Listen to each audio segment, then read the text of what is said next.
अनाथ कौन, बाप या बेटा? एक बेटा अपने बाप को एक अनाथ आश्रम में छोड़ने आया था। साथ में बाप के सारे कपड़े और कुछ जरूरी सामान का बैग भी लाया था। बेटे ने अनाथ आश्रम के मैनेजर से सारी जरूरी बातें कर ली और बाप को वहीं पर छोड़कर जाने लगा। बेटा भी अनाथ आश्रम के बाहर निकला ही था कि उसका फ़ोन बजा। उसने फ़ोन देखा तो फ़ोन उसकी पत्नी का था।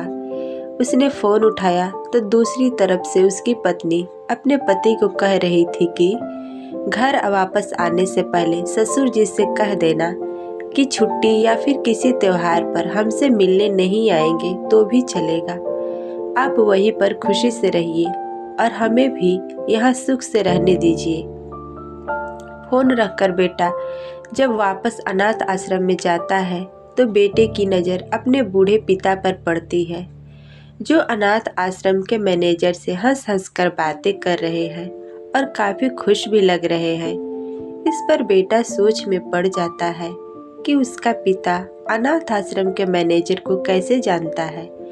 थोड़ी देर इंतजार करने के बाद जब उसका पिता आश्रम के मैनेजर से दूर जाता है तब बेटा मैनेजर के पास पहुंच जाता है और उससे पूछता है कि आप मेरे पिताजी को कैसे और कब से जानते हैं। मैनेजर बेटे को बताता है, मैं तुम्हारे पिता को तब से जानता हूँ जब कई सालों पहले वह इस अनाथ आश्रम में आए थे और एक अनाथ बच्चे को गोद लिए थे। उस मैनेजर की बात सुनकर बेटे को बड़ा झटका लगा और वह पत्थर की मूरत बन गया। तो दोस्तों, कुछ समझ में आया? अब आप भी बताइए, सच में अनाथ कौन था?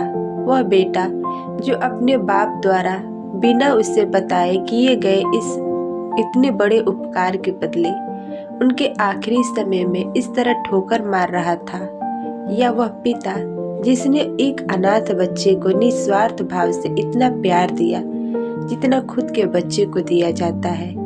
तो दोस्तों, अपने माता पिता की कदर हमें हर किसी को करना चाहिए, क्योंकि हम नहीं जानते कि उन्होंने आपसे हमसे क्या क्या छुपा रखा है, कितने बलिदान, कितने त्याग उन्होंने आपके लिए किए हैं, शायद आप भी नहीं जानते होंगे। इसलिए दोस्तों, माँ बाप की हमेशा कदर करनी चाहिए।